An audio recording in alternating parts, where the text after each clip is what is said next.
Good morning बच्चों। अगला chapter है गतिमान आवेश तथा चुंबकीय क्षेत्र, moving charge and magnetic field. इस चैप्टर का जो अधिकांश भाग है वह तुम सब कक्षा 10th में पढ़ चुके हो, वही है यार। चुंबकीय क्षेत्र मैग्नेटिक फील्ड क्या होती है? किसी चुंबक के चारों ओर का वह क्षेत्र जिसमें किसी चुंबकीय सुई पर एक बल आघूर्ण आरोपित होता है, जिसके कारण वह घूमकर एक निश्चित दिशा में ठहरती है, चुंबकीय क्षेत्र कहलाता है। धारावाही चालक के कारण उत्पन्न चुंबकीय क्षेत्र, बायो-सेवर्ट नियम। चित्र में देखो, एक चालक तार है। चालक तार में धारा I प्रवाहित हो रही है। तो ओस्टेड के प्रयोग से कि जब किसी चालक तार में धारा प्रवाहित होती है तो उसके चारों ओर चुंबकीय क्षेत्र उत्पन्न होता है। तो चालक तार से r दूरी पर एक बिंदु P है। बिंदु P पर उत्पन्न चुंबकीय क्षेत्र मान लो डेल्टा B है। इस चालक तार पर एक छोटा सा खंड ले लिए डेल्टा L।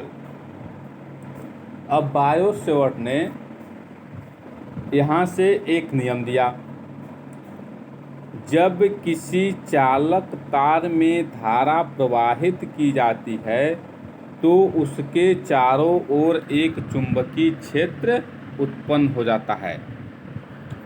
फ्रांस के वैज्ञानिक बायो तथा सेवर्ट के अनुसार चालक के लघु अवयव डेल्टा L के कारण बिंदु P पर उत्पन्न चुंबकीय क्षेत्र डेल्टा B निम्न कारकों पर निर्भर करता है।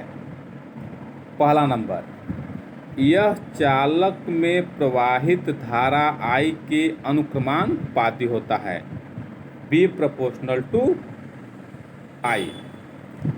सेकंड नंबर, यह चालक के लघु अवयव की लंबाई डेल्टा L के अनुक्रमानुपाती होता है, तो delta B proportional to delta L। Third number, यह अवयव की लंबाई तथा अवयव को बिंदु P से मिलाने वाली रेखा के बीच बनने वाले कोण थीटा की ज्या मतलब साइन थीटा के अनुक्रमानुपाती होता है, delta B proportional to sine theta. Fourth number, यह बिंदु P की अवयव से दूरी r के वर्ग के व्युत्क्रमानुपाती होता है, delta B proportional to 1/r²। इन चारों नियमों को मिलाने पर delta B proportional to I delta L sine थीटा/r²। इस संबंध को बायो-सेवर्ट नियम कहते हैं।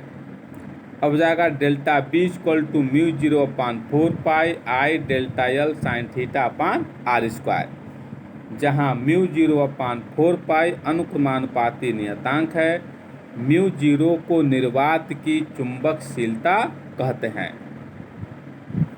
μ0/4 इक्वल टू होता है 10⁻⁷ न्यूटन प्रति एम्पियर स्क्वायर। μ0 का मात्रक होता है न्यूटन प्रति एम्पियर स्क्वायर। μ0 की बीमा इक्वल टू mLT/2/a²। जैसे ऊपर मात्रक है न्यूटन प्रति एम्पियर स्क्वायर, तो न्यूटन की बीमा हो जाएगी mLT/2/एम्पियर स्क्वायर का a, तो mLT/2 a/2। अगला टॉपिक है निर्वात की चुंबकशीलता μ0 तथा निर्वात की विद्युतशीलता ε0 में संबंध।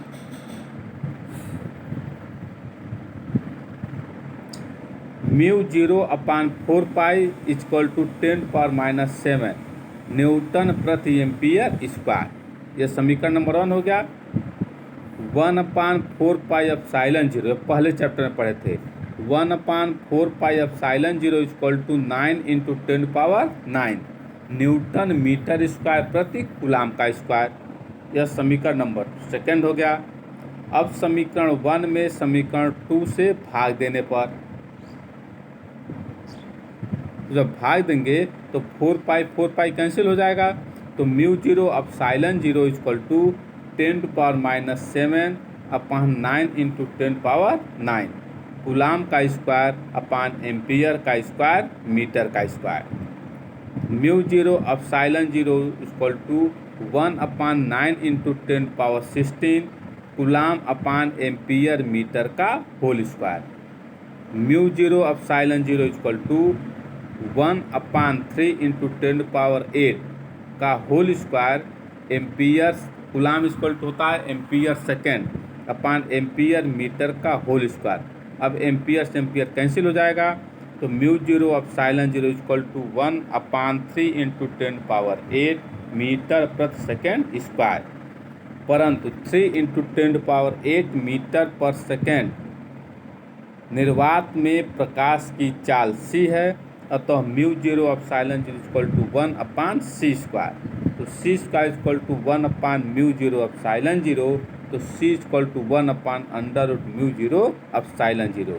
यही म्यू 0 और एप्सिलॉन 0 में संबंध का फार्मूला हो गया। अब है धारावाही चालक के कारण उत्पन्न चुंबकीय क्षेत्र की दिशा। जब किसी चालक में धारा प्रवाहित की जाती है तो उसके चारों ओर उत्पन्न चुंबकीय क्षेत्र की दिशा निम्न नियमों में से किसी एक नियम को लगाकर ज्ञात करते हैं। पहला नंबर है दाएं हाथ की हथेली का नियम नंबर 1। देखो, सबसे पहले क्या करो, दाएं हाथ की पूरे हथेली को क्या करो, फैला लो, पंजे सहित पंजा को फैलाओ। अब अंगूठा जो होगा वह धारा की दिशा में होगा, धारा आई की दिशा में, और फैली हुई अंगुलियां उस बिंदु की ओर संकेत करेंगी जिस पर हमें चुंबकीय क्षेत्र ज्ञात करना है। तो चित्र में देखो, मान लो हमें बिंदु P पर चुंबकीय क्षेत्र की दिशा ज्ञात करनी है, तो अंगूठा को आई की दिशा में कर दो और जो शेष 4 अंगुलियां बच रही हैं फैली हुई उसे बिंदु P की ओर कर दो। अब हथेली बचा, अब हथेली जिधर धक्का देगी तो किधर धक्का देगी, ऊपर की ओर, तो चुंबकीय क्षेत्र किधर जाएगा, ऊपर की ओर हो जाएगा। यदि हम अपने दाएं हाथ का पंजा पूरा फैलाकर इस प्रकार रखें कि अंगूठा चालक में बहने वाली धारा I की दिशा में तथा फैली हुई अंगुलियां उस बिंदु P की ओर संकेत करें जिस पर चुंबकीय क्षेत्र की दिशा ज्ञात करनी है, तो हथेली के लंबवत हथेली से धक्का देने की दिशा B की दिशा को व्यक्त करती है। B मतलब चुंबकीय क्षेत्र की दिशा को व्यक्त करती है। सेकंड नंबर है मैक्सवेल का दक्षिणावर्ती पेंच का नियम। चित्र में देखो, अब क्या करेंगे, एक पेचकस को दाएं हाथ में पकड़ेंगे, अब पेंच को घुमाएंगे। यह मान लो कि जो पेंच की नोक है वह धारा I की दिशा में आगे जा रही, मतलब आगे की ओर जा रही है, तो अंगूठा पेचकस को घुमाने के लिए जिस दिशा में घूमता है वही चुंबकीय क्षेत्र की दिशा होती है।